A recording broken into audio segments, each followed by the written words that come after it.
You got to become a risk taker. Write that down. Viscott said, if you're not willing to risk, you can't grow. And if you can't grow, you can't become your best. And if you can't become your best, you can't be happy. And if you can't be happy, then what else is there? You know what? I saw Dr. Norman Vincent Peale 23 years ago. But for 13 years, I wouldn't take the chance. For 13 years, I was living in my comfort zone. For 13 years, I kept saying, Les Brown, you can't do that. Les Brown, you can't have that kind of audience. Les Brown, you don't have the oratorical skills. You don't have the knowledge. You don't have the money. I kept saying, I can't do that. There's an old African proverb that says, if there's no enemy within, the enemy outside can do us no harm. Bishop talks about the enemy in me. If there's no enemy within, how many of you know that you've been your own worst enemy? Raise your hands. So you've got to be willing to get outside your comfort zone. And no one could have told me that the willingness to get outside of my comfort zone, the willingness to fail, the willingness to try, to experiment, the willingness to take some chances, the willingness to do something I'd never done, that in the last 12 years, for 13 years I didn't do it. I convinced myself I couldn't do it. Then the last 12 years, I've earned in excess of $14 million. Let me tell you something, $14 million, a good garden and a healthy hog, and you can make it through the winter in Birmingham, Alabama. Do you hear me? No one could have told me I have 2 books, Live Your Dreams, and It's Not Over Until You Win. No one could have told me, born in an abandoned building on a floor, labeled educable mentally retarded, no college training. No one could have told me I would have produced 5 specials for public television. That I'd had 3 years ago the highest rated, fastest canceled talk show in the history of television. Because I wouldn't do those conflict and controversy shows. No one could have told me. I had no idea that I could do what I'm doing right now. Let me tell you what I know about you, and I don't know you. You got greatness within you. One of Dr. King's mentors, Dr. Howard Thurman, said something one night. I was reading and I couldn't sleep. He said the ideal situation for a man or woman to die is to have family members standing around their bed, praying with them as they cross over. He said, but imagine, if you will, being on your deathbed, and standing around you are the ideas, the dreams that have been given to you by life, the talents, the gifts that you've never nurtured, that you never developed, the skills that you never did anything with, standing around your bed looking at you with large, angry eyes, saying, we came to you. Only you could have given us life. And now we must die with you forever. And the question is, if you died now, what dreams, what ideas, what talents, what abilities, what skills, what books, what sermons, what seminars, what businesses will die with you? Miles Monroe said the wealthiest place on the planet is not in the Far East, where they have oil in the ground. It's not in South Africa where they have diamond mines. He said the wealthiest place on the planet is the cemetery, because there you'll find dreams not pursued, books never written, songs never sung, sermons never delivered, businesses never erected, talents never nurtured, skills never developed. You survived 1 out of 40 million sperms. You were born to win. God wants you to be rich and wealthy and successful and to live the abundant life. You must affirm that for yourself every day. So as you look at yourself and you look at your life and you look at your circumstances, as you work on your goals and your dreams, here's some things I want to give you. Write this down. Hold yourself to high standards. See, what if Bishop T.D. Jakes had decided when he first received the idea of the Manpower Conference that it could not be.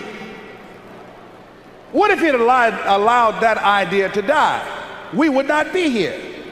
See, many of you here, you are pregnant with some ideas. I'm telling you what I know. I will leave here this afternoon, tonight, in 1 hour, doing what I'm doing now. In 1 hour, I'll earn in excess of $150,000. I had no idea that I had the capacity to do what I'm doing right now. You've got genius in you. You're made in the likeness and image of God. You've got greatness in you. You have some special stuff in you. You showed up with it.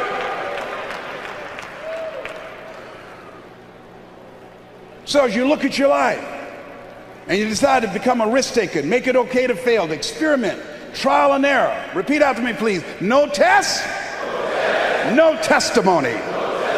Yeah, you're going to face some hard times. When you decide that you're going to commit your life to Christ, you're going to, at that time, go through unadulterated hell. What's the first thing they say when you get on an airplane before they take off? Fasten your seatbelt. Why? Because you will experience some turbulence before you reach a comfortable altitude.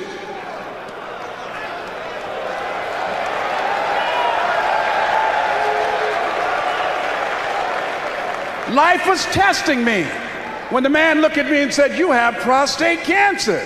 Your tumor is too large to have the surgery. We're going to give you radiation seed implants." The most anybody's ever gotten was 90. They gave me 238.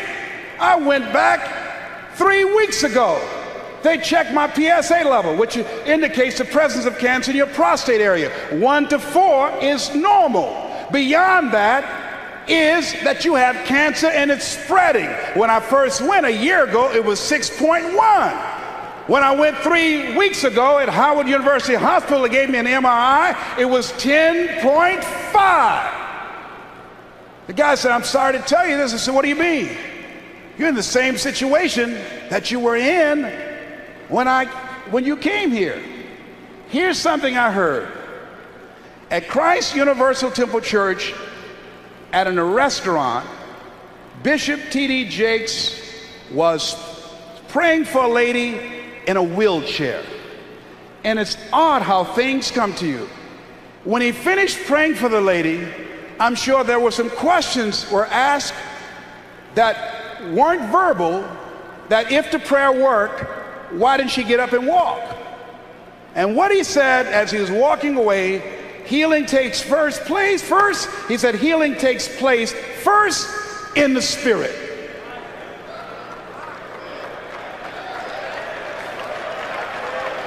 It didn't matter about his numbers. It didn't matter about their diagnosis. Judge not according to appearances. You must have the faith to call forth those things that be not as though they were. Now, do you really believe? See, it's one thing to believe when you got money in your pocket. It's one thing to believe when your marriage is working out and you got your health and your children acting like they got good sense. Oh, it's good to say, "Oh, the Lord is blessing me." It's easy to believe then. Oh, but when you get that diagnosis, say, you ain't gonna be here long. When you lose your job, when someone you thought you'd be with for the rest of your life said, "No, we can't do this no more," that's when you have to stand. That's when you have to begin to live this faith, and that's not on you. That's when you got to call on something higher than you. Let that mind be in you. You got to be out of your mind to believe in spite of these numbers you can still make it. In spite of the pain you're feeling, you can still come back again. You got to be out of your mind. That's right. I'm in that Christ mind. I believe it. And not when things are just favorable, not fair weather faith. And you've got to believe that. When you're going out here with your ideas, with your products, with your services, and part of being successful is you got to hold yourself to high standards. I use Bishop Jakes as a model. His people take care of you. He's thorough. Hold yourself to high standards, whatever you do. There's no saying, do not go where the path may lead, but go where there's no path and leave a trail. Treat people with respect. Treat them the way that you want to be treated. Tony, who's with me, who's been assigned to me, courteous, respectful, called several times. Is there anything I can do for you? Can I help you out? That's first-class service. If you decide to provide first-class service, John H. Johnson, a book called Making Against the Odds, he said, there's no defense against an excellence that meets a pressing public need. When I decided to become involved in the motivational industry, I didn't have the money of a Dr. Norman Vincent Peale, of Zig Ziglar, of Tony Robbins, and all the other giants out there. I had the gift of gab. So what I did was I trained myself, I disciplined myself to read 3 to 4 books a week. First I started out a month. Now I've increased it with a reading system that I have. Mr. Washington said, Mr. Brown, yes sir. Do you want to make it? Yes sir. First you've got to develop your mind, young man, because you don't get in life what you want, you get in life what you are. Next, you've got to develop your communication skills. Once you open your mouth, you tell the world who you are. They said about Jesus, who obviously was an effective communicator, never speck a man. The reason that you're here is because no one can milk scripture and deliver a sermon that can transform your life and have you jumping up and down like you crazy, like T.D. Jakes. I'm home one day looking at this video my daughter gave me called He Called Me Son. Let me tell you something. By the end of that video, and I've never seen my father, when that video got to the end, I was going to the television and said, Daddy, Daddy, come back, Daddy. I pushed reverse and backed it up and said, Daddy. Let me tell you something. He just broke me down in my bedroom. All by myself. I'm looking around to see if anybody see me. That man crafted that message, you hear me? I'm crying like I'm at a funeral. I want my daddy.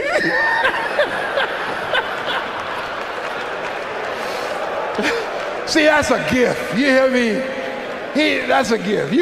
People use his word anointed. They should not, only place I've ever seen it applicable is in his case. That's the only thing. I mean to tell you, I think I'm a good speaker, but this is a bad boy we got up in here.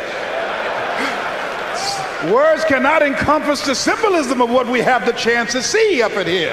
And yet, he's down to earth. I mean down to earth, wear all these little funny outfits he has. I mean, it knocks me out.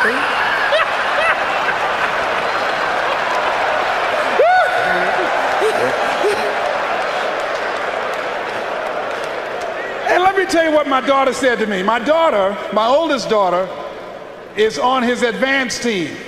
She said, you know what, I was listening to Dion last night, and I think I'm going to call Bishop Jakes daddy too. I said, I wish you would. I mean, I will throw you out here right now and break his leg till I calling him daddy.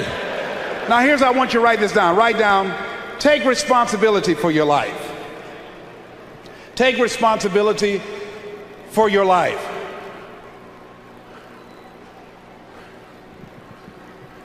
Now that's very important. Remember what Bishop said last night about Adam? Adam, when God asked him what happened, Adam did not want to take responsibility for what he had done. Men have always tried to escape that. Now you know that we believe a lot in marches. Let me tell you something. Here's a march I like to enroll you on. I want 1 million men to march to a mailbox to give support payments. Just drop some support payments in the mailbox to children that you have helped to create, that you have been irresponsible and you're not taking care of. Don't give that money to the airlines or the bus stations or the hotels. Send that money to those mothers that are still there dealing with and raising those children. Own your stuff. Come here, owner. Where's my daughter? Come here, owner. I got a call 5 years ago from this person here. I happened to be at the office late at night. See, I believe in being open and being honest with you. And the call was, tell them what you said to me. I said, if you had a child in this world that you were unaware of, a descendant in this world that you were unaware of, would you or would you not want to know? What did I say? You said, yes, I would want to know. So I told her I wanted to know. And I said, send me some pictures. She sent me some pictures overnight. I saw this smile. I said, that's mine. Sent one of my sons to pick her up. He drove her from Columbus to Detroit. He came in first, said, Daddy, my sister's right behind me. And we've been together ever since. And I'm not ashamed of her. I can't unscramble these eggs and don't want to. But I have to take responsibility that this is my daughter. And I take care of my daughter. Ain't she gorgeous? I'm trying to fatten her up. She got little legs. I'm trying to find a husband while we're here. Got legs so small you can sue him for non-support. That's why she wearing pants.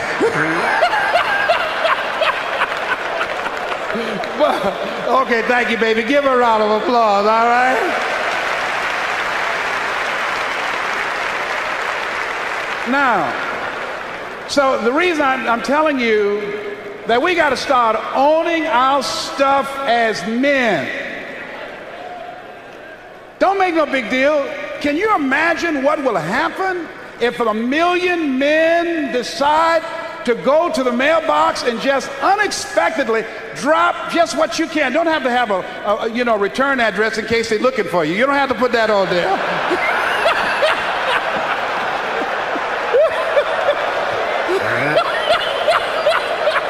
If you real behind, you understand what I'm talking about? I ain't said be no fool now.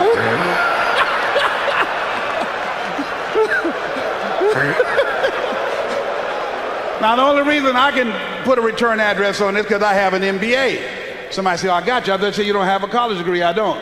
The MBA stands for mega bank account.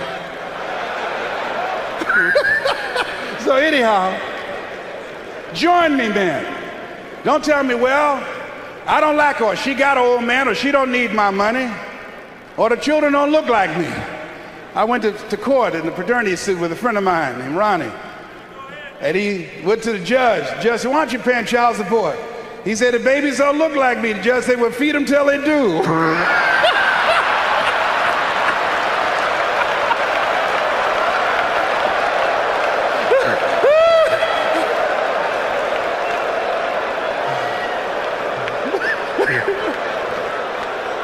But as men, see, we can't teach our sons to be responsible if they don't see us being responsible, if they don't feel that we care. So don't say, well, I don't have it. Get it. That doesn't let you off the hook. Right down the next R. And that is not only responsibility, but be resourceful. A lot of men, I don't have it. I had it, I'll give it. If the women had that kind of attitude, the children would starve to death. The reason that they eat, the reason that they have some place to stay and to lay their heads and have clothes on their backs, because the women decide, I'm going to make it happen no matter what, and they're resourceful. My mama raised 7 without a man. She cooked. She cleaned houses. Here's something else that will cause you to reach your goals when you leave here. Write this down. Reasons, compelling reasons. While you're here, when you make this covenant with God, when you decide to live like a conqueror, when you decide to become more successful, to create wealth, to be a change agent in your community, what is it that can keep you on the straight and narrow, that will cause you to keep your commitment to your commitment? I used to do door-to-door sales with a man named Sam Axelrod. Sam Axelrod was intrigued by me because when he came to pick me up, he didn't have to blow his horn. I was downstairs waiting for Sam when he came around the corner. And unlike the men that work with him and other young people, when it got dark and Sam blew the horn, everybody ran to the station wagon. And they would do a head count. And they'd say, who's here? So everybody's here except Les. And they say, hey, Les, come on. No, I'm not coming, Sam. Why? I haven't sold anything. No one sold anything, Les. It's a long run from Liberty City to Overtown. You got to pass the 20th Street Sharks and the 14th Street Gang. The jitneys will stop running soon. I can't stop, Sam, until I sell something. See, my reason for going door to door is different than everybody else. Most people out there are trying to make some extra money to party on the weekend, or to buy a new outfit or a new bicycle. The reason that I was working was to take care of my mama. The reason that I was working is because I was working on Miami Beach with my mother. And she was working for a family called the Sidursky family. And one day when I was outside raking the yard, I came in and my mother was on the floor, on her knees, cleaning up some grease spots that Mrs. Sidursky had spilt some grease. My mother was 56 at the time. She adopted us when she was 40. And I came in, my mother had arthritis in her knees. And I could hear her moaning at different times when she moved on her knees on this hard linoleum floor. And I said, Mrs. Sidursky, can I do that for my mother and you can have her do something else? She said, if it's all right with Mamie. And my mother said, no, son, that's all right. I said, no, Mama, it's not all right. I don't want you on your knees, Mama. Please let me do it, baby. And I helped my mother up. And Mrs. Sidursky said, Mamie, go in the other room and find that hat I was looking for earlier. And my mother went in the other room and I heard her clapping her hands. I said, Mama. She said, what, boy? I said, baby, why are you clapping your hands? She said, don't worry, just keep on doing what you're doing. Then after a while, Mrs. Sidursky said, Mamie, maybe it's in the other room. Go look in there. Mama went in the other room and sure enough, she started clapping her hands again, Bishop. I said, Mama, why are you clapping your hands? She said, didn't I tell you to pay attention to what you're doing? Then at that moment, Mrs. Sidursky came over. She said, I can tell you why she's clapping her hands. I said, why, ma'am? She said, well, because when I have domestic workers looking for something and they're out of my view, I make them clap their hands to make sure that they're not stealing. I put the scrub brush down and I stood up. I said, excuse me, Mrs. Sidursky. I don't mean any disrespect, ma'am. My mother raised us to say yes, ma'am, and no, ma'am. But my mother's a Christian. She would never steal from you or anyone. When my mama talk about your children, when she talks to her friends, she say, my children, the Sidursky children. She loves you and your husband and your children. She would never steal from you. And she just walked away. Later that evening, when we were riding across the Venetian Causeway, I was very quiet. And my mother noticed it. I was not my bubbly self. She said, what's wrong, son? I said, Mama, I wish I was a man. She said, boy, you're 16 years old. You'll be a man soon enough. I said, no, Mama. I want to be a man now because if I was a man, right now, we would never have to wear somebody else's hand-me-down clothes that their children no longer want. I'll be able to buy clothes for my brothers and sisters and you. If I was a man, we would never have to eat anybody's leftover food that you cooked for, because I'll be able to buy us groceries if I was a man. If I was a man, Mama, no one would ever have you on your knees cleaning up grease that they spill. And nobody would ever make you clap your hands because they think that you're stealing. If I was a man, Mama, I'll take care of you. She said, Mrs. Sidursky told you that, didn't she? I said, yes, ma'am. So if I was a man, you would never cook for anybody but me. My mama used to fix a kind of sweet potato pie that you couldn't eat with your shoes on.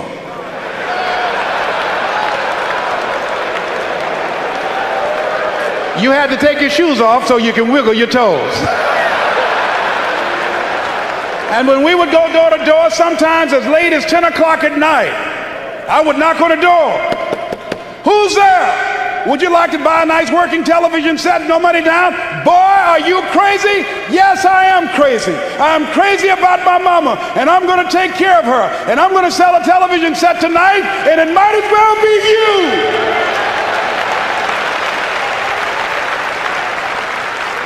And after a while, somebody would say, come on in there, boy, and that better be a good set.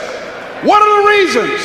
Write down while you're here at this Manpower Conference. Write down 5 compelling reasons of why you're going to keep your commitment to change your life. Keep your commitment never to go back to the life that you once lived. Keep your commitment to creating wealth for yourself, to taking care of your children, to be more responsible, to manifest Christ in you, in your life, in your community. Keep your commitment to live a life of contribution, to keep your commitment to be a conqueror, and to act like it, and to have authority and dominion over everything in your life. What are those reasons? I got on one of my tapes, if life knocked you down, try and land on your back, because if you can look up, you can get up. Your reasons will help you to get back up again. They'll be your rod and staff to comfort you. So you got to write down 5 reasons on everything that Bishop is saying, and Bishop Merritt and all the different speakers and the relationship seminar that Brother Lewis Greenup will do, how you will incorporate the principles from this Manpower Conference in your life and live them and manifest them and support them. Now here's one second to the last thing. Let us say together, you got to be hungry. Hold this one. Hold it. Mr. Washington, Mr. Brown, what do you want to do? Well, sir, I'd like to be a disc jockey. Mr. Brown, if you want to be a disc jockey, you got to be hungry. What do you mean by that, sir? You've got to be willing to do the things that others won't do in order to have the things tomorrow others won't have. He said you got to work on yourself, develop your mind. You don't get in life what you want, you get in life what you are. Always strive to get on top in life, because it's the bottom that's overcrowded. You got to be hungry. I said, yes, sir, I'm hungry. I want to be a disc jockey, sir. He said, is that right? I said, yes, sir. He said, start listening to Paul Harvey. Start listening to people who are effective communicators. Be conscious of what you're saying and how you're saying it, because how you express yourself, once you open your mouth, you tell the world who you are. See yourself as a radio disc jockey. Start working to get sponsorship. Start creating the radio format that you want. Start developing your personality. I said, wait a minute, sir. I said, I want to be a disc jockey. I don't have a job yet. And then he quoted Whitney Young. He said, it's better to be prepared for an opportunity and not have one than to have an opportunity and not be prepared. You got to be hungry. So I started working to develop myself and developing my communication skills. I expected to have a radio program, so I created my formats. I started learning how to write commercials and do jingles. And then I came to him one day. I said, okay, Mr. Washington. He said, okay, Mr. Brown, remember, you've got to be hungry. You don't have a college degree.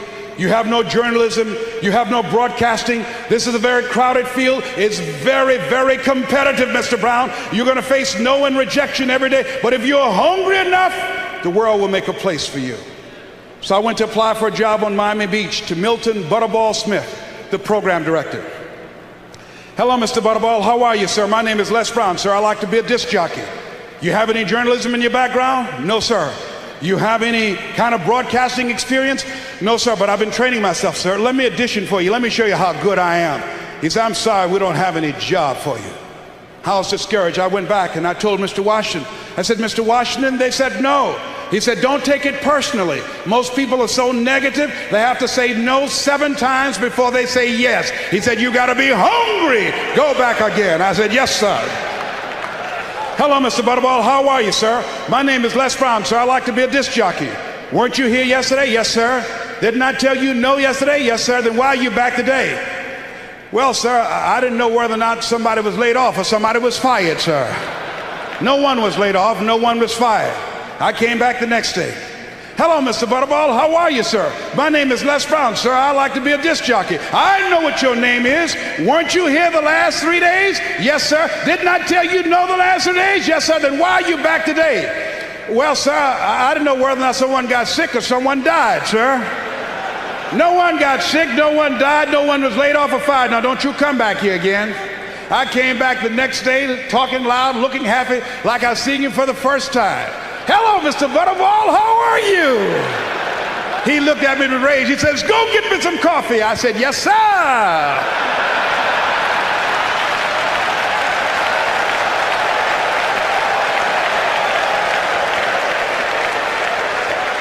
Sometimes you have to stoop before you conquer. You got to sacrifice before you reign. So I became the errand boy for the disc jockeys. I'll go get their lunch and their dinner, and I stand in the control room, and I would not leave until they would ask me to. Then pretty soon, they trusted me to pick up entertainers that came to town. Entertainers like Diana Ross and the Supremes and the Four Tops and Gladys Knight. I used to drive them all over Miami Beach in the disc jockeys' big long Cadillacs. I didn't have any driver's license, but I was driving like I had some.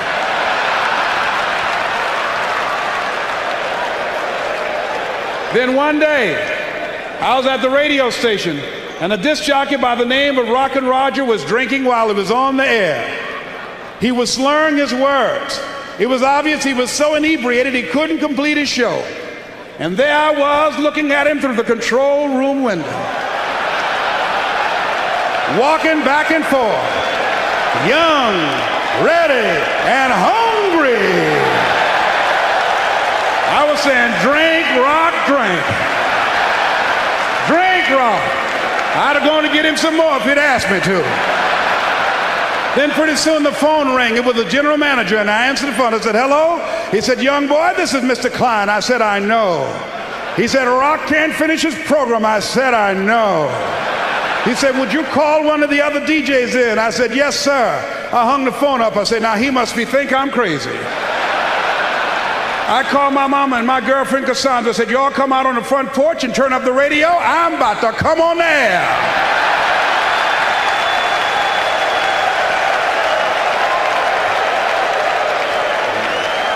I waited for about 20 minutes and I called him back. I said, Mr. Klein, I can't find nobody. He said, young boy, do you know how to work the controls? I said, yes, sir. He said, go in there and segue the records and don't say nothing here. I said, yes, sir. I couldn't wait to get behind that turntable. I put on a fast record. I said, look out, this is me, LB, Triple P, Les Brown, your platter playing papa. There were none before me and there will be none after me. Therefore, that makes me the one and only. Young and single, love Domingo, certified, bona fide, indubitably qualified to bring you satisfaction and a whole lot of action. Look out, baby, I'm your love man. I was hungry. I was hungry.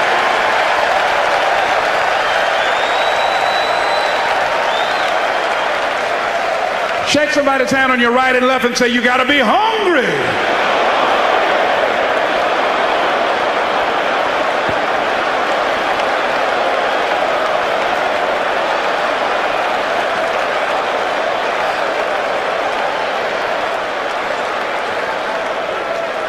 There are people who come to this country who can't speak the language and they hit the ground running because they're hungry.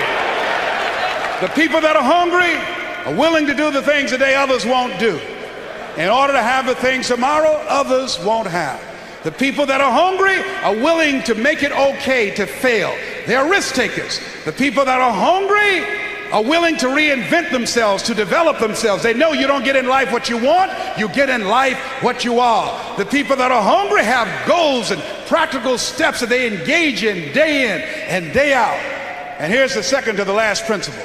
Write this down. Repeat after me. OQP. Only quality people. Yes. I want you to connect with at least 10 men before you leave here.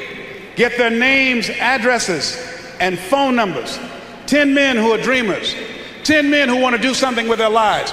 10 men that you can get together and make a covenant. Where 2 or 3 are gathered in my name, I will be among you. Get together with 10 men who want to develop themselves, who want to grow, who want more out of life.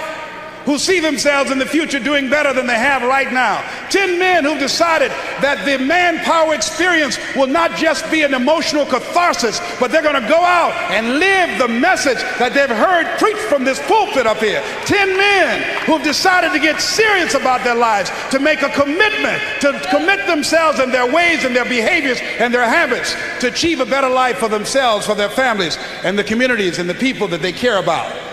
Attach yourself with 10 men. Why? That gives you hope when there's hope in the future. That gives you power in the present. Let me tell you what happened. Scientists did an experiment with rats, and they dropped them in water and they watched them and they timed it. And these rats swam for about 45 minutes and drowned. And then they put in another group of rats and they watched them, and just before they drowned, they took them out and they let them rest. Then they put in another group of rats, including the ones that had been in before and were saved. And the ones that were put in the second time swam an hour and a half longer than the group that had been put in there for the first time, with the hope and the expectation that they might be saved. Listen to me. To power of assembly, to power of relationships. One goose can fly 75% further in formation with other geese than it can ever fly by themselves. It's important. You find some men here who are serious. Oh, there are people who just came just to see. But there's some men here who are serious, who said, I'm going to change. I'll never be the same again.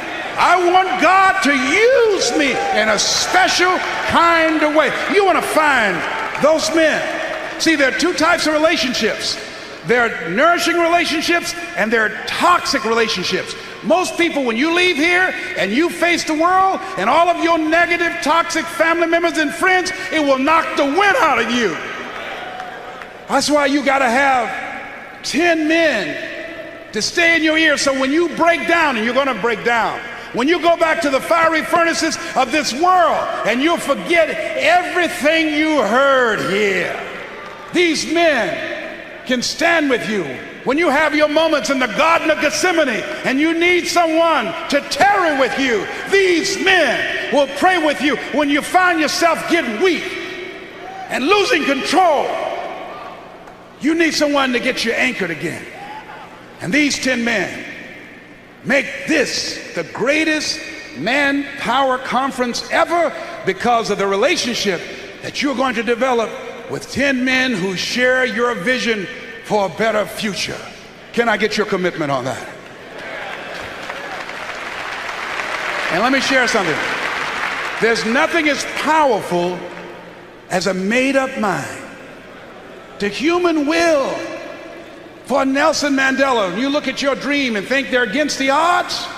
A man being incarcerated for 26 years, with every major government in the world supporting his government and his oppression of his people, in prison.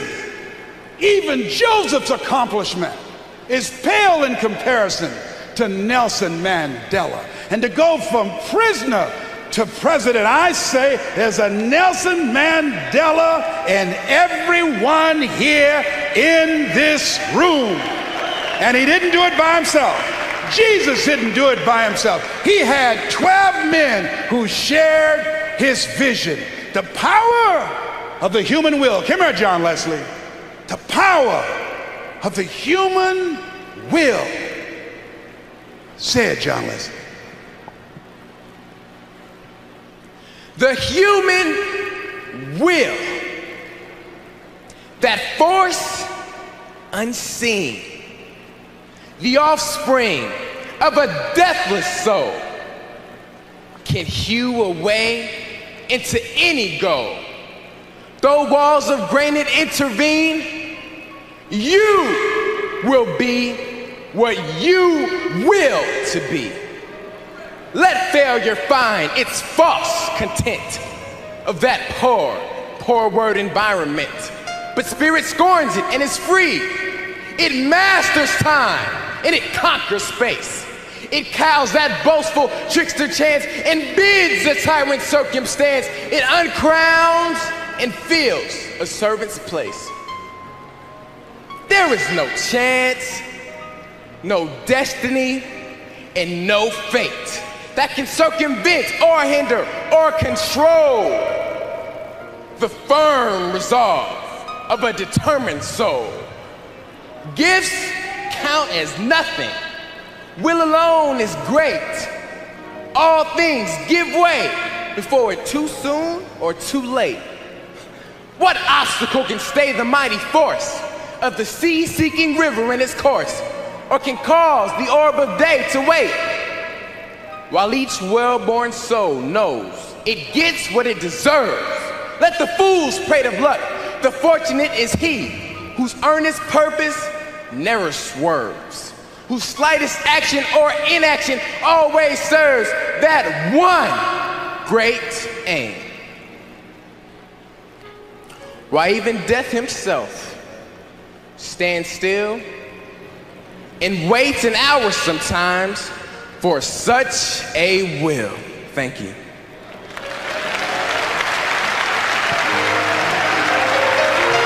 The human will. John Leslie. How many of you have children? Raise your hands. I've got a set of tapes. We have a limited number at my table called Choosing Your Future. Called It's Possible, It's Necessary, It's Hard, It's Worth It, It's Done. These tapes will help you to create wealth, and I'm sharing with you what I've learned that enabled me in the last 12 years to create a multi-million-dollar corporation, but most importantly, to learn some practical steps on how to begin to move myself from poverty to where I am right now. See, many of us, if we knew better, we would do better. Most people are failing not because they don't have the talent, but most people don't know that they don't know, and they think they know. And consequently, they're not open to any new information.